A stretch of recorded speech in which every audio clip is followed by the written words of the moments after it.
Just by way of an overall introduction before we do a quick introduction in the room and online for those of you who are able to join us today. The project level early warning interest group has sort of been it's been an evolutionary process. The interest group originally started, I guess, about we're in 2016 now, so 5 years ago.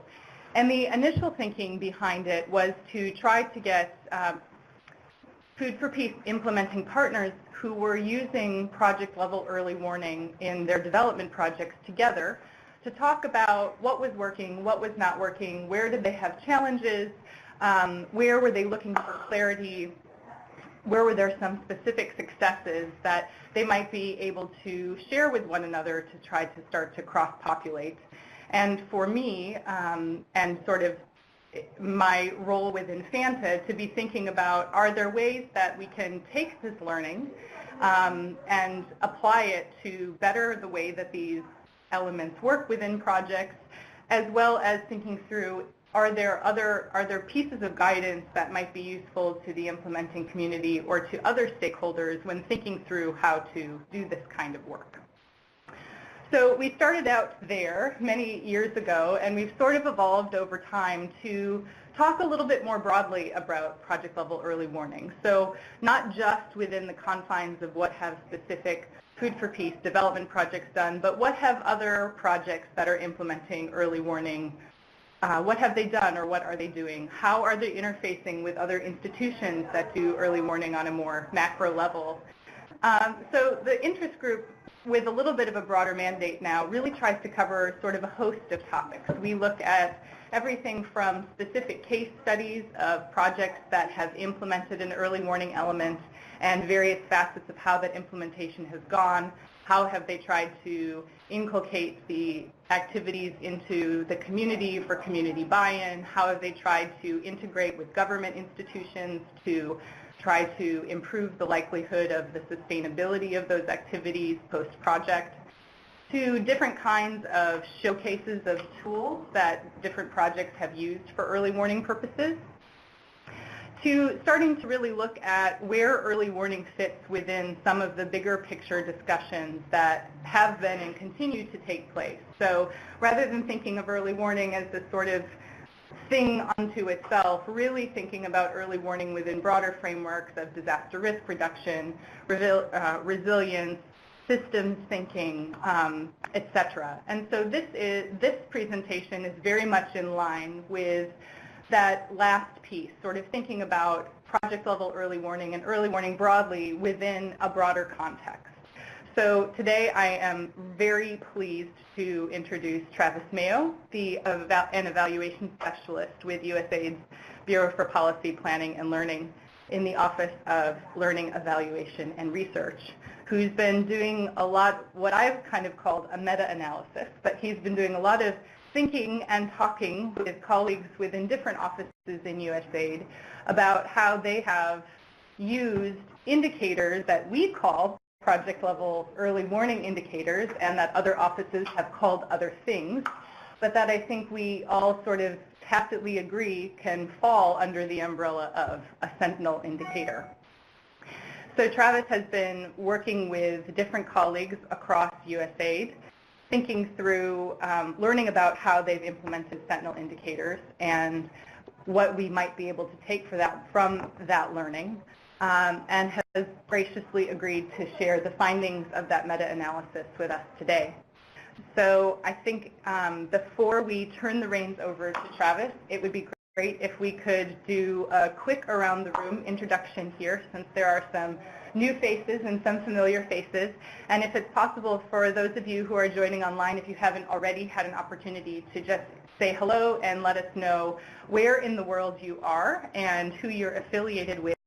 We'd love to just get a brief understanding of who's joining us not in the room with pastries. So I will kick off. My name, I probably should have started with this, but I guess it's probably tacitly understood since I've taken the last 5 minutes of your time. My name is Laura Glazer. I'm the Food Security Advisor for the FANTA project and the co-host of the project level early warning interest group with the Food Security and Nutrition Network. Good morning, Colette Powers with Catholic Relief Services.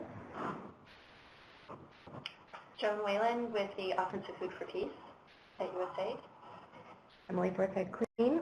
Also, I support the Office of Learning, Evaluation, and Research and work on the Complexity Aware ME initiative there. Carl Wall, most recently of Concern Worldwide. Adrian Stella of the HOP program in Corporate. Sarah Stevie, FHI 360 and STAR. Bari Farahi, MSTAR team at FHI 360. I'm a technical advisor. Great. And how about online? Online we have a couple of answers. Jenn Peterson from Tetra Tech ARD in Burlington, Vermont, where apparently it's 10 degrees this morning. Patricia Peterson, Samaritans Purse from La Paz, Bolivia. Pascal Debbins, Action Against Hunger. Lam Yen from USAID Senegal. And Amy Hilbo from Catholic Relief Services. Jesse White from the Institute of Development Studies in the UK. Karen Fox, Tango. Diana Stokel, Diana Project. Ellen Mathis, consultant of Early Warning Food Security. And Allison Hamburger, Mercy Corps. Great. You have good fans. Yeah. Thank you all for coming. We will circulate a sign-in list here, and with no further ado, I think I will turn it over to Travis to chat with us a little bit more about his work. Yeah, great. Thanks so much. What a fantastic audience to be speaking to. I'm really honored. So thanks very much for the great introduction, Laura. So my name is Travis Mayo. I work in PPL in USAID in the evaluation office. And so my office is responsible for kind of setting the guidelines and the rules around monitoring and evaluation writ large, and also ensuring we have the capacity to carry out M&E guidelines. And what we also are interested in knowing is how well the USAID M&E system functions. What does it do well? What does it not do so well? What are its challenges, and what exists out there in the M&E world that could be helpful for USAID to implement its projects well? And so that's kind of where this body of research comes from. One of the things I do in PPL is I'm the activity manager for the Complexity Aware Monitoring and Evaluation Initiative. And what that does is try to find new approaches in monitoring and evaluation that can help us, particularly when USAID is working within elements of complexity. And I'm just going to define complexity very briefly as when you're working in inherently unpredictable circumstances, or when the context changes very rapidly, so predictive indicators kind of lose their value a little bit.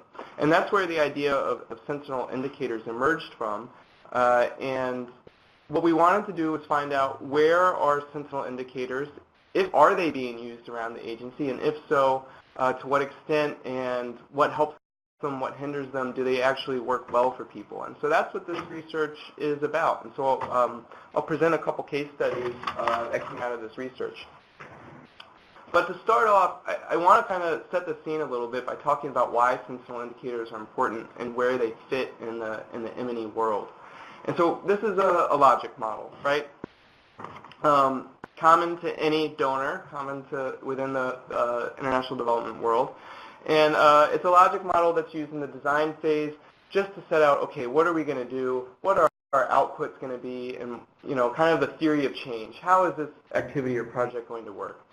And the reason I bring up a logic model is because, particularly within USAID, but in most donors, this is where the framework for a monitoring and evaluation system originates. This is the foundation for an M&E plan.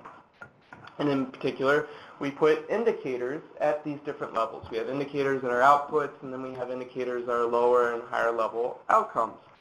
And it makes some good sense to use logic models and indicators tied to logic models to evaluate and monitor our performance. In particular, these types of logic models work really well when we have known cause and effect relationships, and we have really tight theories of change that are based on well-established links of evidence. For example, in this type of program, so the polio vaccination program in India, we very clearly have distinct links between inputs of immunizations, outputs of number of people immunized, and then outcomes of, for example, lower levels, prevalence rates of polio, new cases of polio. And a monitoring system based on this type of logic model with measuring these different results makes a lot of sense, and we can very clearly see how well we're performing based on those indicators.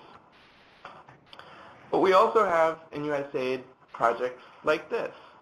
So this is a political rally in Nepal, linked to a democracy and governance program.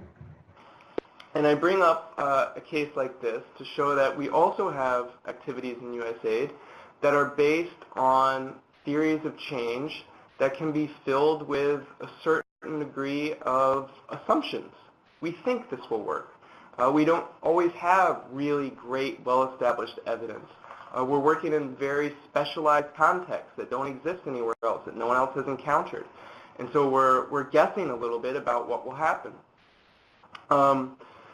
Or we can develop a really tight theory of change, and we can come up with something that we know will work, but then the context changes.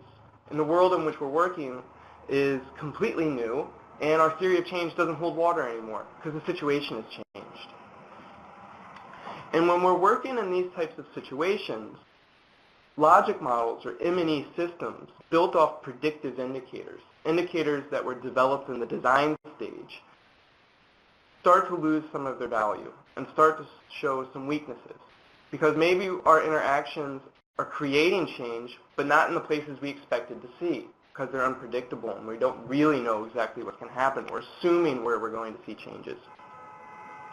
Or the predictive indicator doesn't make sense anymore because the situation has changed. And within our USAID programs, generally in any activity, there's going to be different degrees of simplicity and complexity. There's going to be kind of degrees of where we have really well-known causal linkages and parts of it that are a little bit less unknown. But in particular, when you're working in complexity and where the results you're trying to achieve are highly dependent on the context, this is where Sentinel indicators really come into play and where they have a lot of value. So what is a Sentinel indicator? A Sentinel indicator, as we're defining it, is a bellwether for the system in which you're operating. So it starts with the premise that you understand that you're working in a system, that your activity does not operate in a vacuum, but there are other actors that heavily or that can influence the results you're trying to achieve and your beneficiaries you're working with. So it's understanding, it's based on the understanding that you're working in a system. And a Sentinel indicator is placed at a leverage point. It attempts to be a bellwether for the overall status and health of the system in which you're working.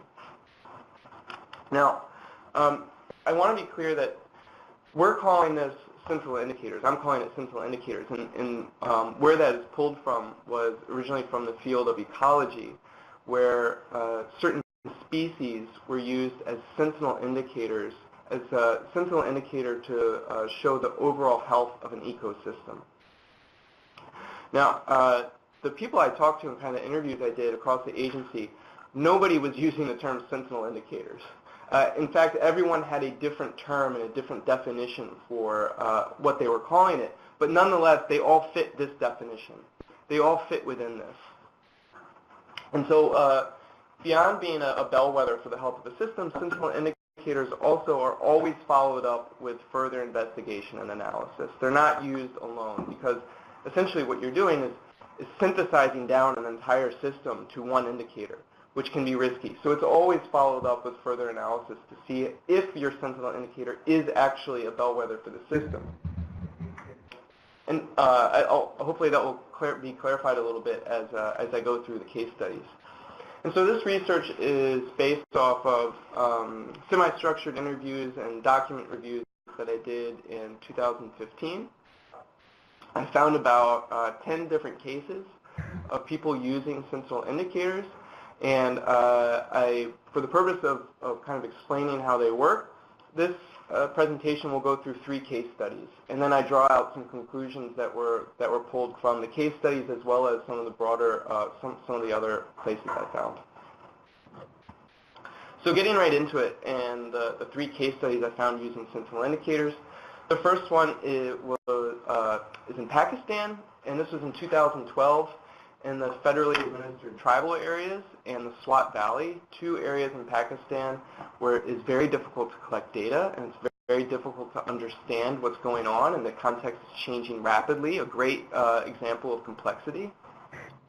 And so in these areas, OTI was working, USAID OTI, the Office of Transition Initiatives. And OTI, what OTI's mission is to create enough stability in an area for traditional development to start. They go in first to create the stability that for more traditional development to take hold.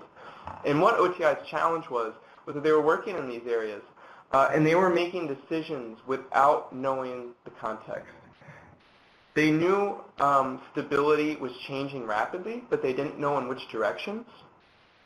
And they didn't know how their programs were influencing stability.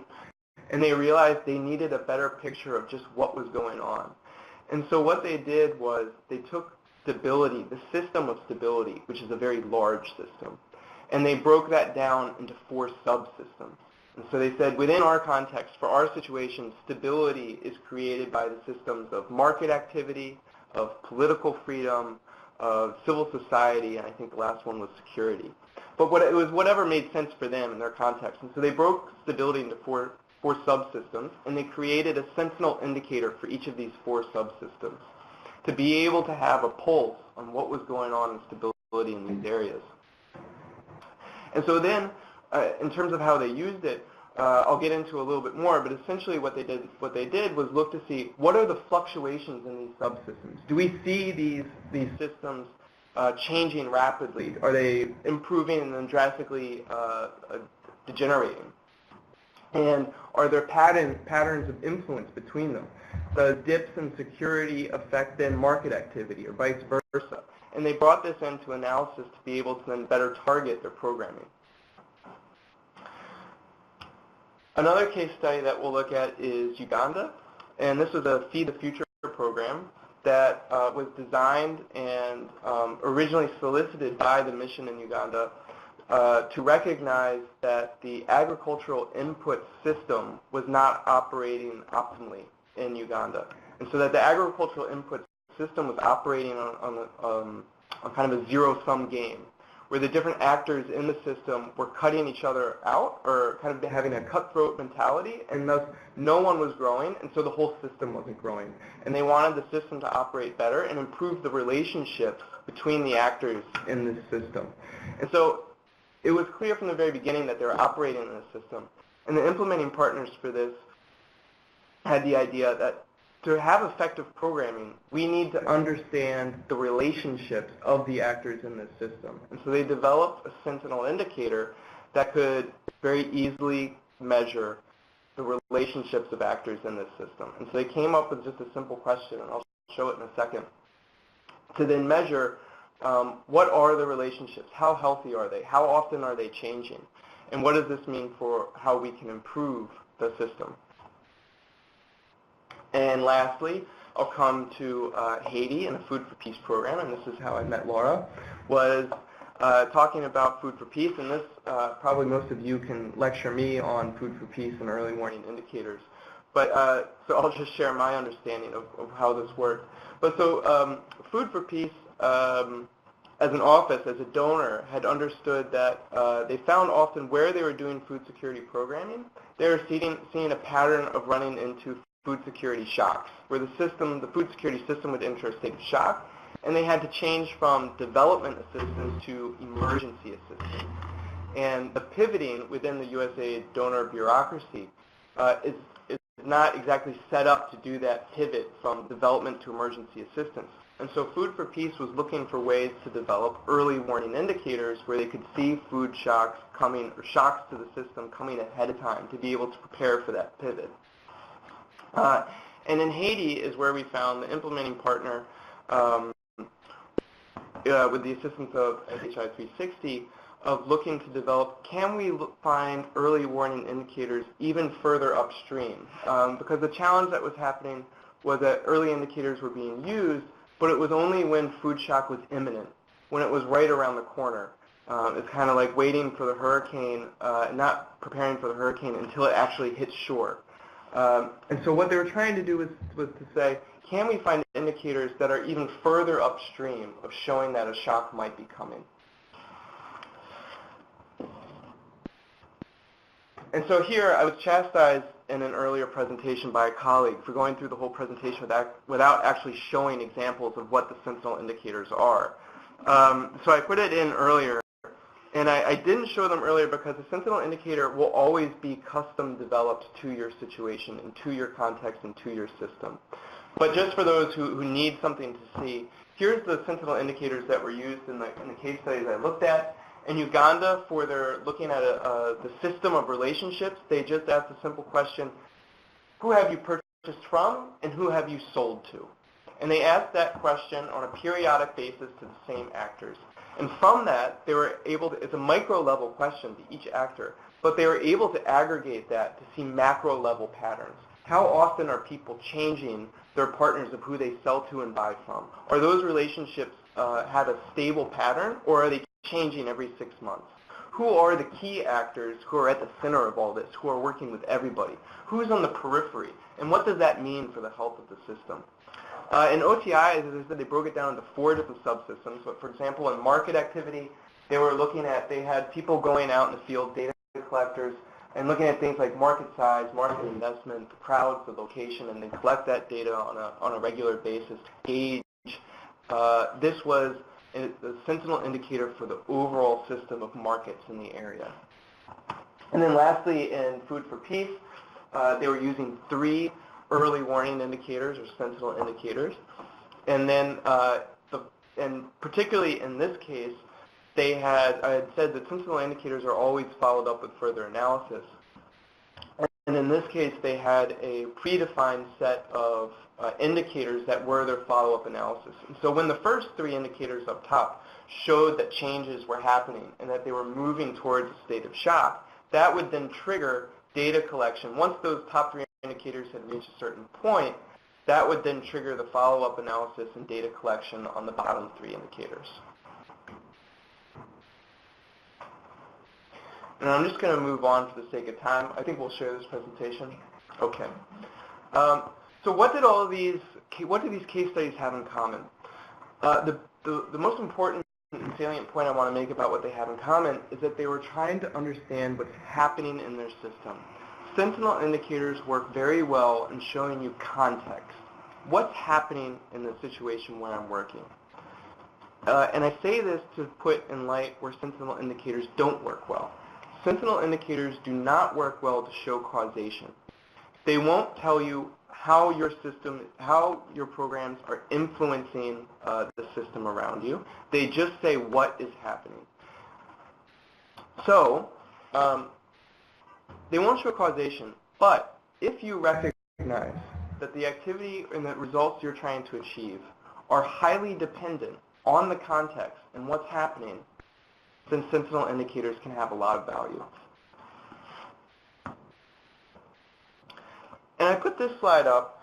This is a framework that was developed a couple months ago in a joint kind of workshop with a couple of different donors and partners on adaptive management. And adaptive management, kind of the principle of adaptive management is that you don't have all the answers, and you need to develop answers and information as you go and put that back into your programming. And this is a framework to say, when should you be using adaptive management? And so where do you fit on how well do you know, how tight is your theory of change? Where are you on the spectrum of understanding causation? And where are you on the spectrum of understanding the context in which you're working?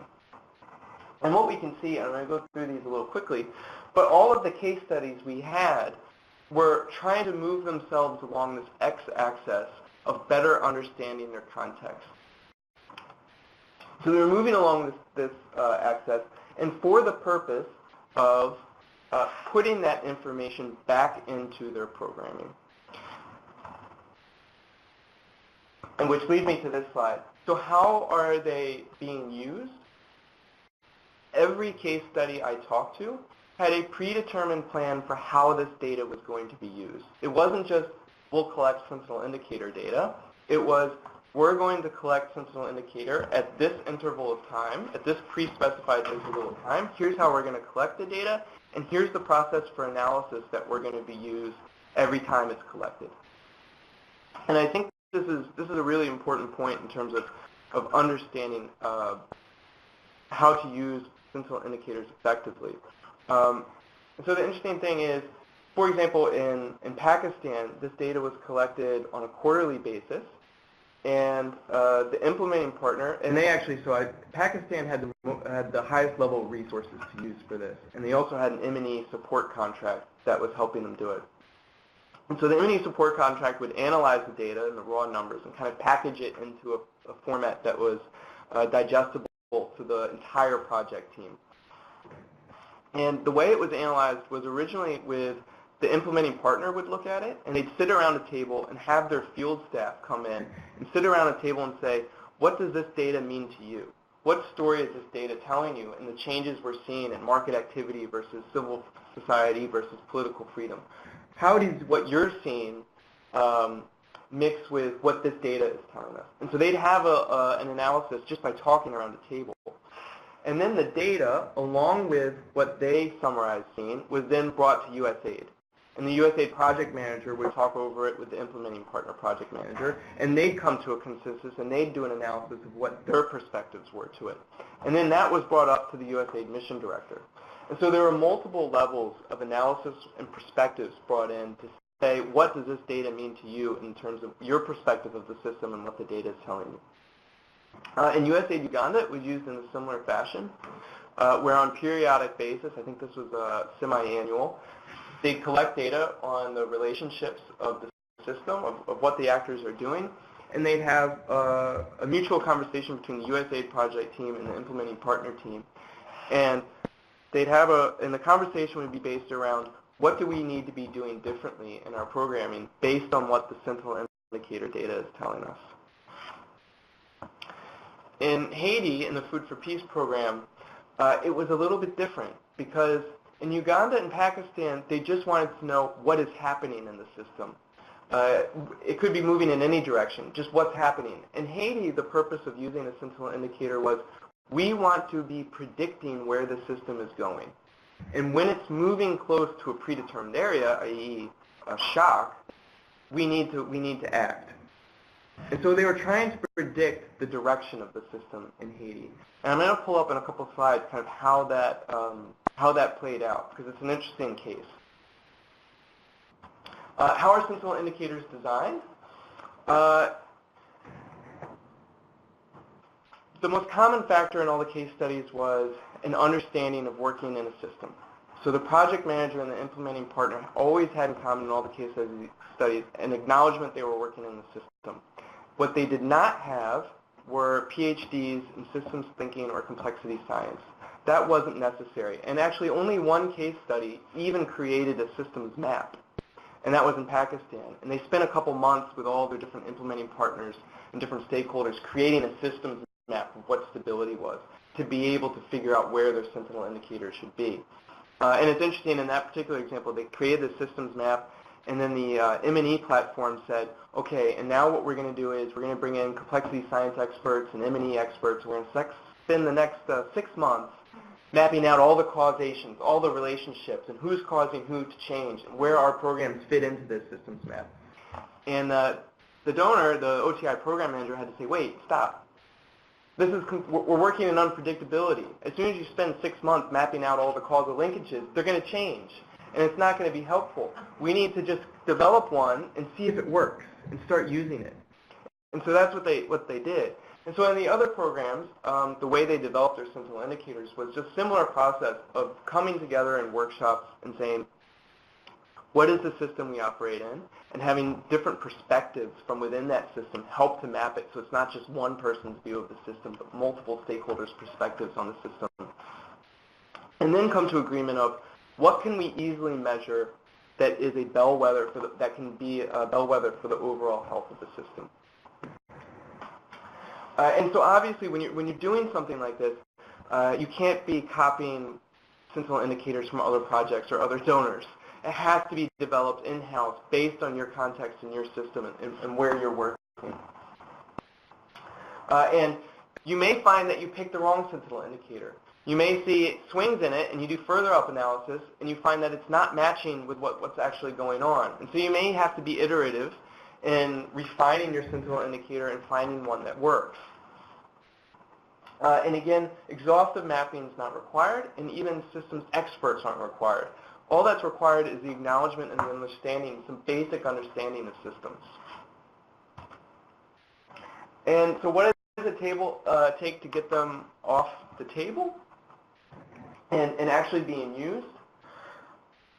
One of the one commonality between everyone I talked to was that in terms of challenges of making sure they got used was it does take analysis. It does take dedicated staff in LOE to have people who can look at the data and then make sure that gets brought to a discussion and is analyzed more broadly.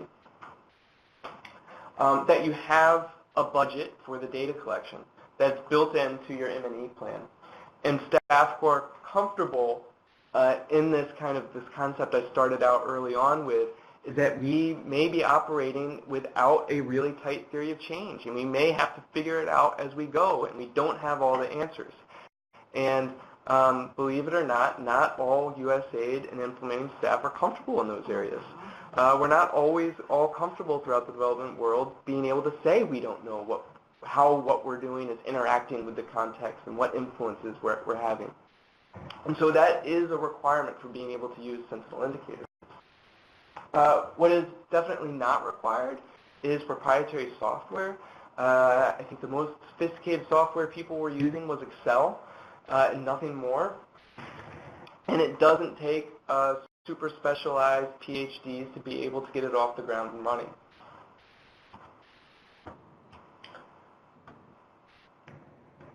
So this is actually, I'm going to pull this back a little bit and just set the scene for this. One of the more interesting things we found around Sentinel indicators was around a case study in Haiti, and where what they were designed to do in this was again to say, all right, how can we very early on see that a shock to the food security system is coming? And the idea was that the implementing partners would tell the donor, hey, we see a shock coming, we have a good idea it's coming, we see the system changing, and so we need to start preparing and shifting from development assistance to emergency assistance. We need to get those funds moving. But the donor, in this case, was interestingly not prepared to act. And what we found was the donor was put in the conundrum of, okay, you say the system's changing, but it hasn't actually changed yet. You're giving us the prediction that it's going to change, but we don't see it, but the emergency isn't here yet. And so we don't really have an incentive to spend limited resources on an emergency that doesn't yet exist. Now, remember, USAID asked the implementing partners to do this, but nonetheless, when they got the data, they weren't prepared to act. And risk mitigation, well, what happens if we pull out the emergency assistance and we go through all those procedures and the shock doesn't come? What if it changes at the last second? And we're predicting early on, which means we have a good idea, but we're not absolutely certain the system will enter a state of shock. And then what happened was the Sentinel indicators were not necessarily given the elevation within a larger M&E plan, so sometimes they got lost. So this was an interesting case study where they ran into some challenges, and so some potential solutions that we found from other case studies and from some of our other work kind of in the complexity M&E realm is that data simulations can be extremely useful. And so this is something I would suggest for any use of Sentinel indicators, is ensuring that a data simulation saying, okay, if we got this data and if we saw the system changing, what would we be actually be able to do? And in this case, I would hope that the USA donors could think through a little bit better. Okay, if we saw the system changing, would we actually have the means of changing the program? Do we have the means of changing the program? Do we have the will power to change the program? And then, of course, making sure that you have the local perspective and context on the development of the Sentinel indicators. And in Haiti's case, it would be helpful to have a historical record of how well the Sentinel indicator worked to predict shocks to the system. And so here I'm going to wrap up with some of the generalizations and findings from the broader research. The bottom line, Sentinel indicators are versatile. I found many different uses for them and how they were applied. They are very accessible. As I said, no one was calling them Sentinel indicators. Of all the case studies I found, they all had different terms and names for them, and no one had any guidance on how to use them. There is no central guidance on how to use these. There is no push from Washington to use these. Instead, what happened was different projects independently recognized their challenge of not being able to understand their context and independently came up with their own solutions that all fit within this definition.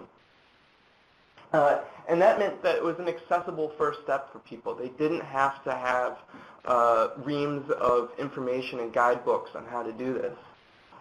They're very good at detecting broad changes in the system in which you're operating, and they're best used to spark conversations. And in terms of the analysis, what analysis means for Sentinel indicators means getting people with different perspectives around a table and talking about what they see, what that data tells them.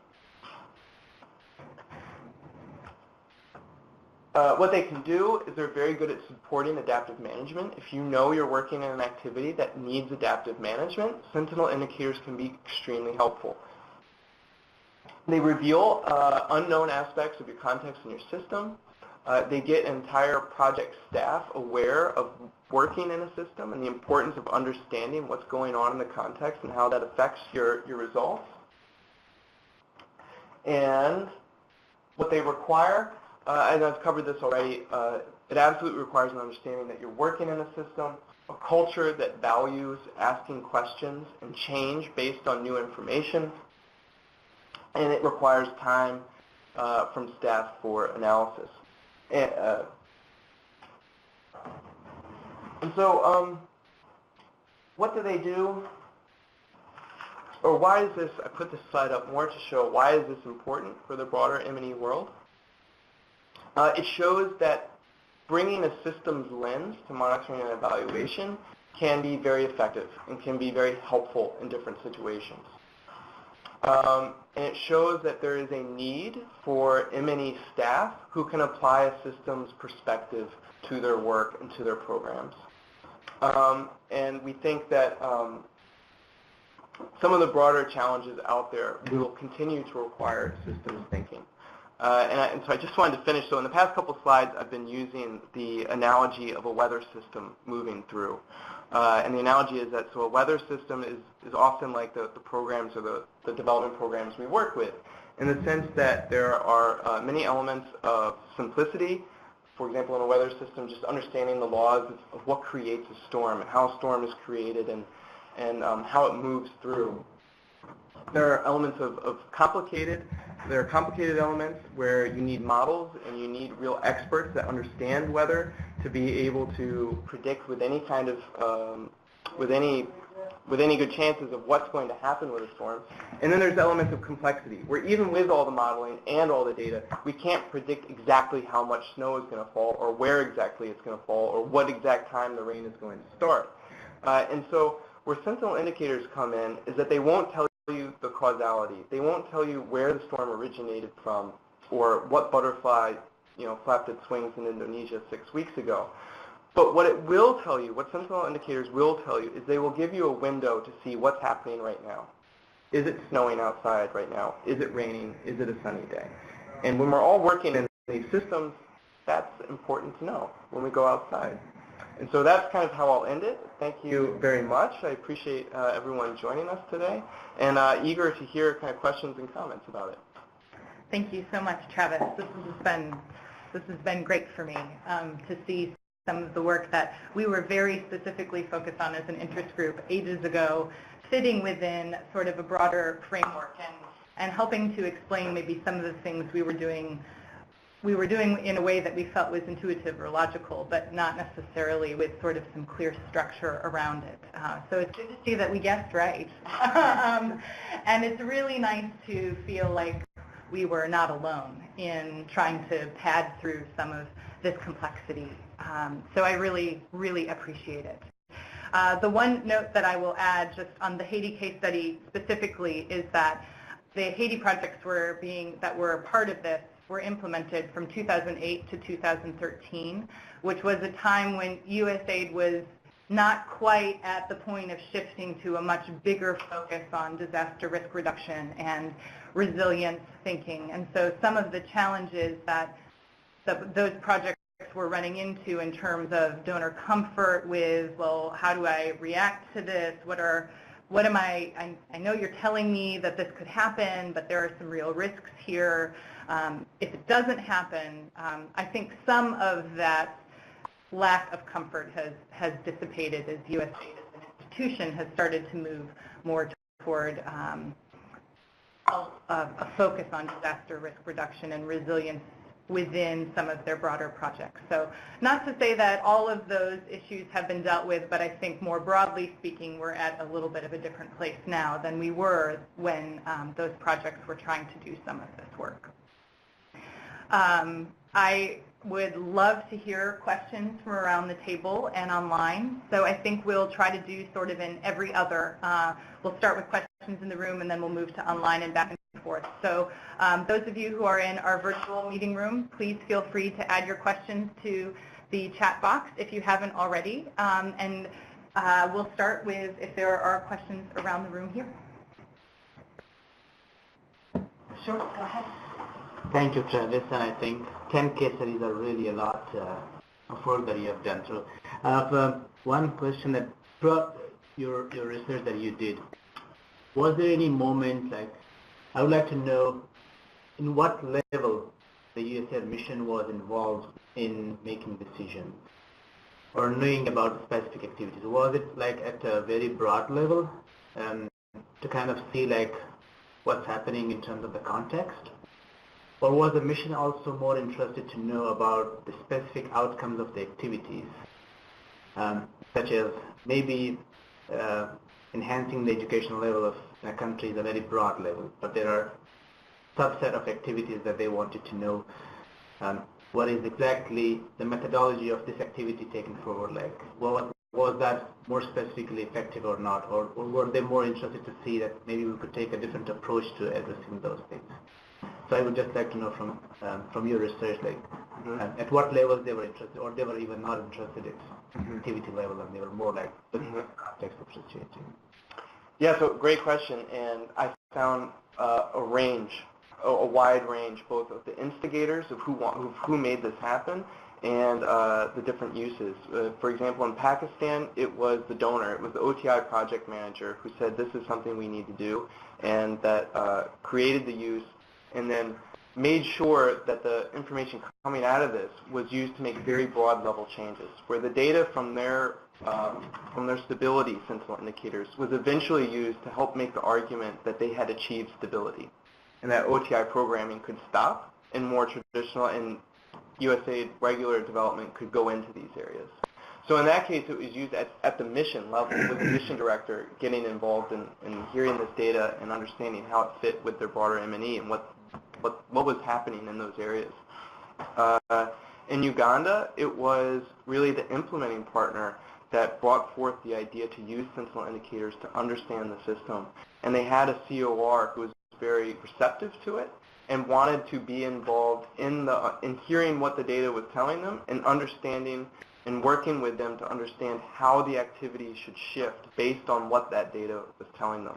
And I think in Haiti, and Laura, you can correct me if I'm wrong, in Haiti, this was, I think, the instance where it was much more in the realm of the implementing partner who was using the data and collecting the data and understanding it, and then it was only brought to the donor on periodic instances when they felt that the data was telling them the system was moving towards a state of shock. So wide range of uses and a wide range of levels of being able to, is it looking at just the activity or is it looking at a broader level of change? We actually have one from online. So Ellen Mathis says, thank you, Travis, for the interesting presentation. First question, will the findings of this research be made available to the public? And have any follow-on activities been discussed at USAID? For example, efforts to build capacity in design and use of Sentinel indicators globally? Yeah, both good questions. One, yes, I absolutely need to package this into some form of conclusions and recommendations that is more accessible to people. So hold me to that. I will do that. And the second, and the presentation will be shared. Yes. Feel free to ask to share the presentation. And then, so in terms of this being used more widely, I think through this research we find, I think from my office's perspective, we see Sentinel indicators being extremely useful. And Sentinel indicators in the realm of kind of context indicators, and just the idea that doing development well means having a very good understanding of your context and understanding the influences between your programming and the context. And that's one of the areas, as I said in the very beginning, our office tries to understand where our current M&E systems in USAID are not working well, and this is one area where there has not been enough emphasis in the guidance for monitoring and evaluation writ large.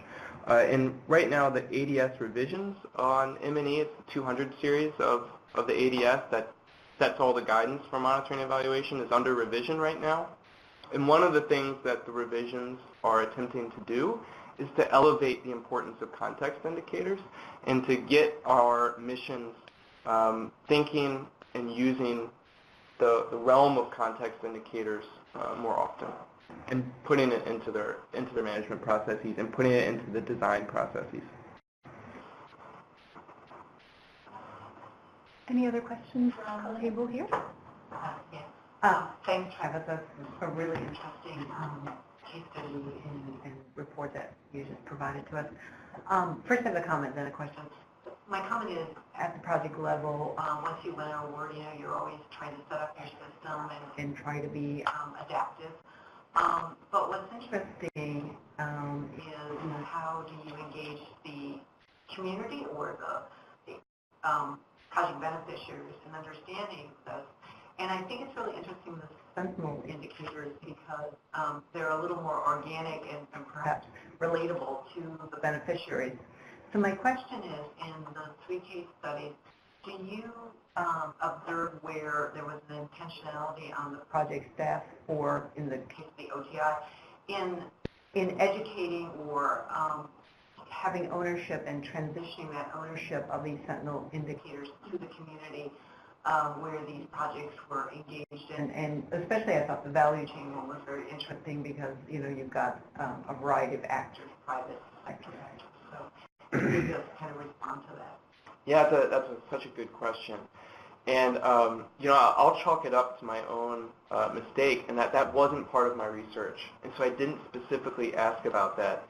So I can't say conclusively for Pakistan and Uganda, but when I was talking about the Haiti case study, it was actually brought up as a specific purpose of using the Sentinel indicators, kind of a dual purpose of not just being able to tell when the system was entering a state of shock, but letting the local beneficiaries understand that themselves and give them ownership over using Sentinel indicators. I think from my perspective, hearing that was, to me, just a whole nother level of, wow, these can be used for multiple purposes. And I think in the instances when, for example, in Haiti, they saw that the system was moving towards shock and the donor wasn't prepared to move towards emergency assistance, the local actors were able to get assistance from other places and started taking precautionary actions on their own. Is that right, Laura? But I think that's another, absolutely, to me, an extremely interesting way to go with Sentinel indicators and to bring into kind of the versatility and the multi-use function of a Sentinel indicator. A couple more questions. So when I'm asked, in your opinion, Travis, do you think Sentinel indicators are more appropriate and useful for humanitarian or development assistance? Hi, Lam.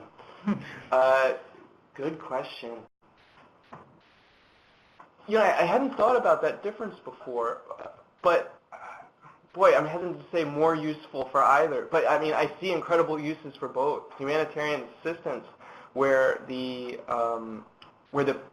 where essentially the pace of change is much faster in humanitarian assistance.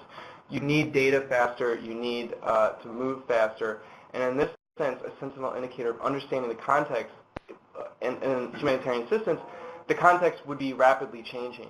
And so understanding what's happening would be even more prescient. So I would imagine that Sentinel indicators have a large room for use in the humanitarian assistance world. Other questions around the table? Nobody else. Go ahead. What has been your takeaway in the form of the most important driving force for this sentiment analysis? Was it more at the capacity of the mission staff, or was it more at an established system for this sort of, for like the way you gave example of, it's not important to use like robust analysis softwares and things, so Excel could also be there, but like Excel can be used at a very minimum level to draw tables, and Excel can also be utilized at different levels that I have used, and having a complete supply chain of stock management from Europe to the field in Africa. So like I was more just like how do you take that takeaway? Like what is more important in that, especially in the context where people get replaced with several people, and that institutional memory that was remaining in that context is also taken away from that context. Just curious to know about it.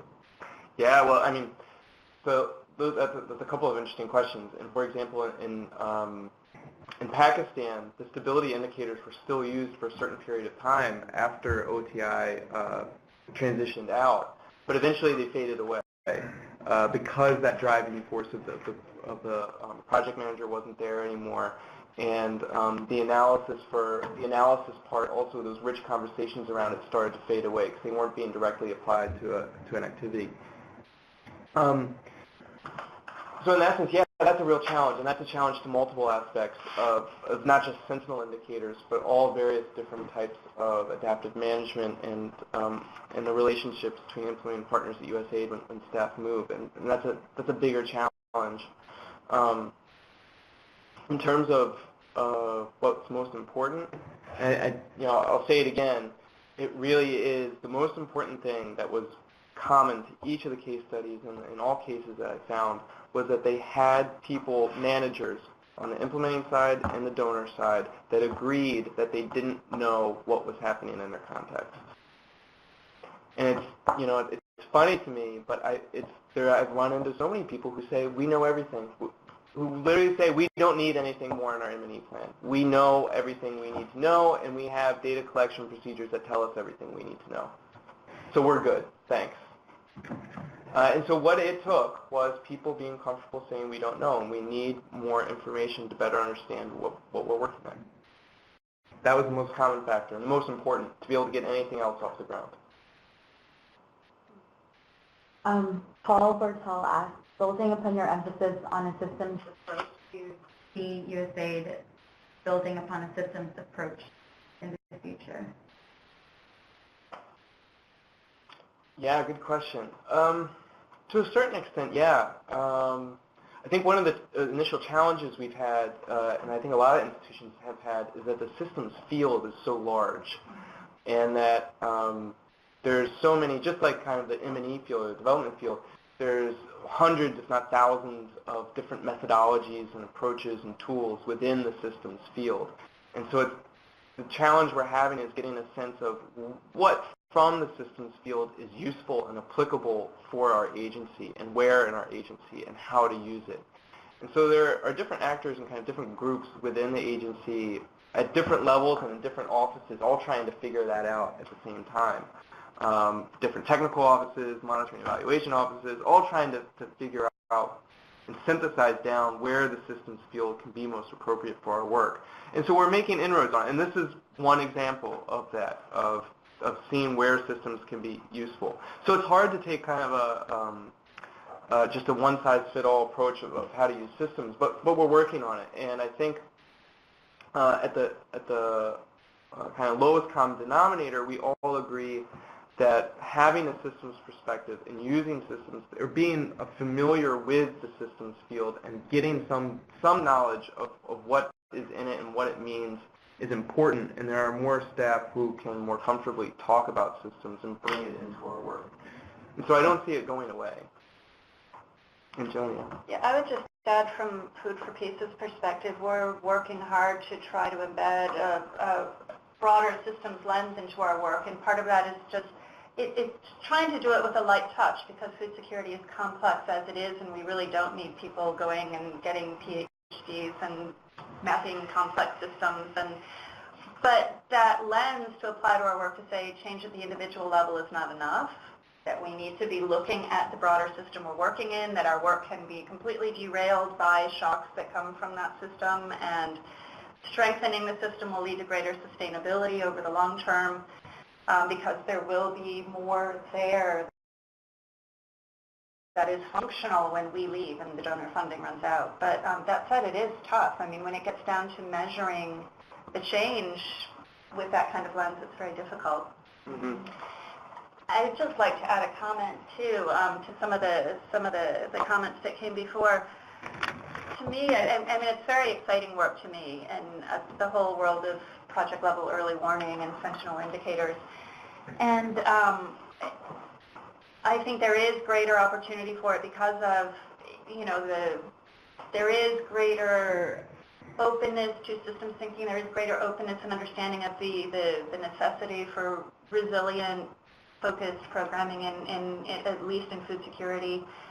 But what's tough is, and it happens on both sides, both donor and implementer have to learn to trust each other more and be able to adapt and make changes. And I know it happens on both sides. I've heard stories where, you have a Sentinel indicator, you have that indication that change is needed, and it's either the donor saying, why are you doing that?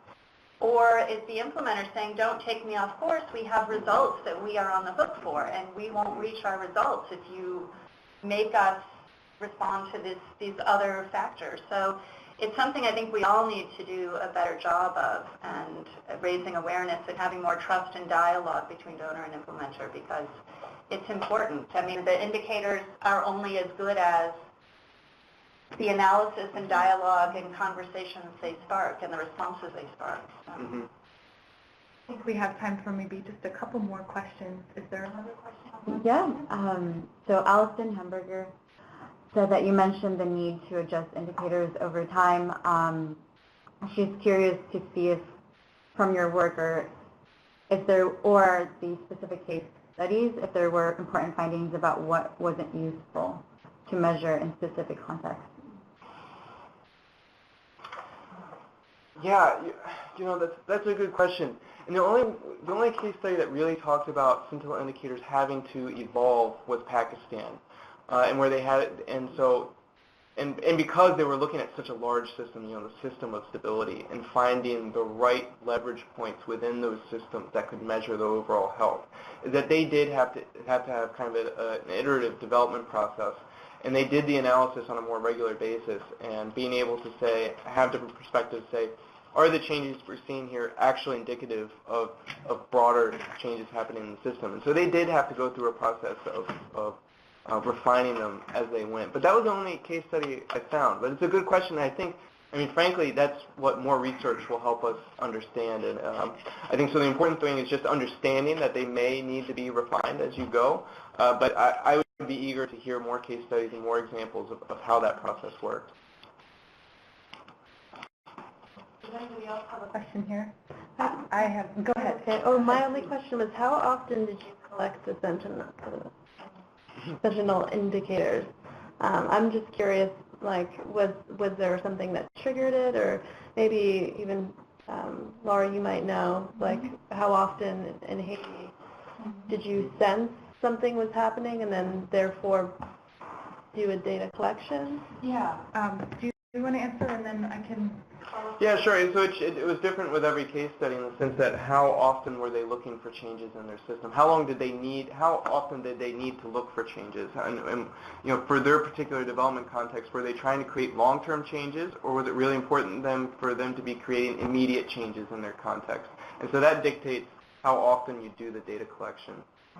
Yep, exactly. And same with this specific Haiti case study. The Sentinel indicators were collected at varying periodicity.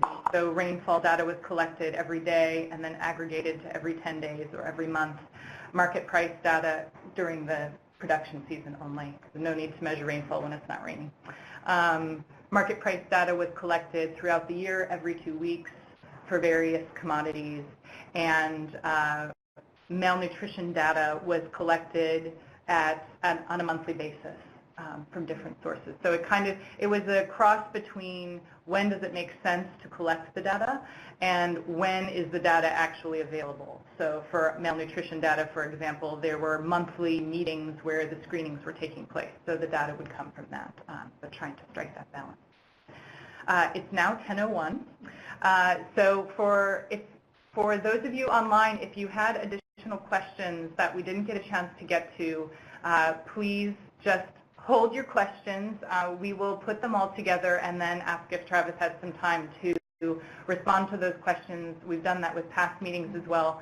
We will post the answers to those additional questions on our interest group website online, where we will also post the answers or the presentation as well as the recording of the presentation. So if there is a specific part of the discussion you want to go back to hear some of Travis's points on or some of the Q&A, you'll be able to do that. Or if you just want to have a look through the slides at your leisure, you'll be able to do that as well. So if you have, obviously if you were online and if you're in the room, you RSVP'd for the meeting or you signed in. So in the next few days, we will send out an email to you with the link to the updated information on the website. Also just wanted to let you know that at that time we'll send an evaluation survey as well. We love your feedback on this meeting. It helps us to refine for future meetings. And wanted to let you know that the planning for the next early warning interest group meeting is underway. We are looking to hold the meeting in early June that will look at early warning in the context of Ebola and lessons that may be applied to other epidemic issues like the Zika virus or other similar kind of epidemic issues. So we will send out the specific date and time for that meeting, but again, it will be in early June, and we would love to have you there if that's a topic that's of interest to you, and we will certainly keep you in the loop as Travis's work continues and as additional resources come out from this specific work or other related work. So stay tuned, and thank you all very much for your time this morning.